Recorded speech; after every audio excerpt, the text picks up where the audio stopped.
जय श्री राधे दोस्तों।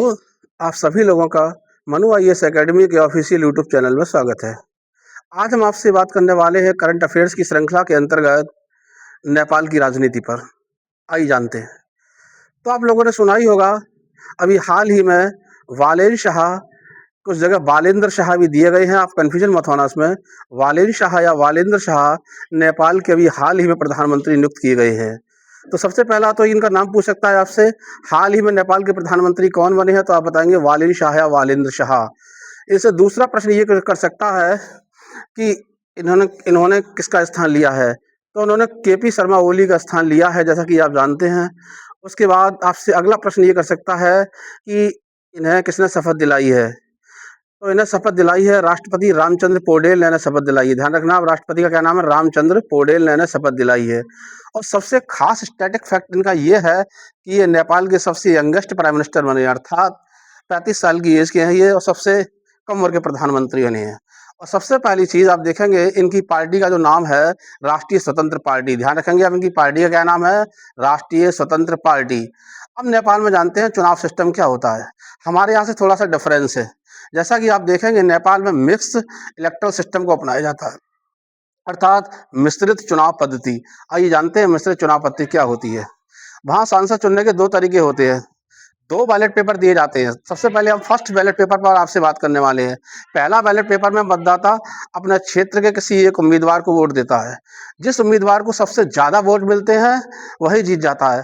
अर्थात ये सिस्टम है इंडिया की तरह। ध्यान देंगे आप, इंडिया में क्या होता है, हमारी लोकसभा में सबसे ज्यादा वोट जिसको मिलते हैं वो जीत जाता है।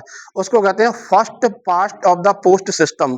First past of the post system, अर्थात अग्रता ही विजेता कहा जाता है उसे।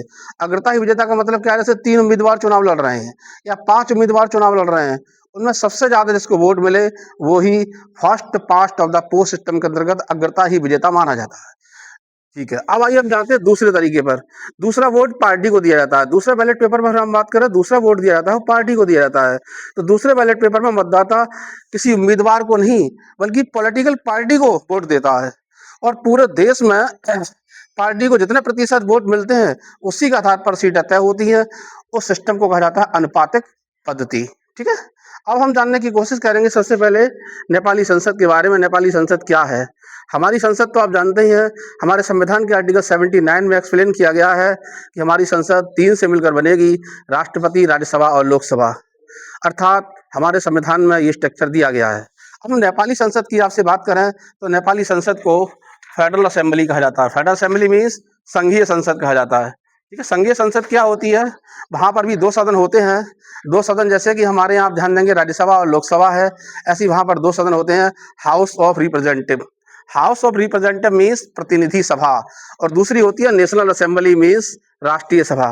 तो हाउस ऑफ रिप्रेजेंटेटिव में आप ध्यान देंगे 275 प्रतिनिधि बनाए जाते हैं। कितने प्रतिनिधि होते हैं? 275 प्रतिनिधि।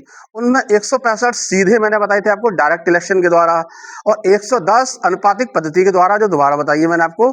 ठीक है, आयु सीमा जो चाहिए हाउस ऑफ रिप्रेजेंटेटिव, अर्थात हाउस ऑफ रिप्रेजेंटेटिव के लिए जो आयु सीमा चाहिए प्रतिनिधि सभा के लिए, वो मिनिमम 25 वर्ष चाहिए, और उसका कार्यकाल हमारी लोकसभा की तरह ही 5 साल होता है।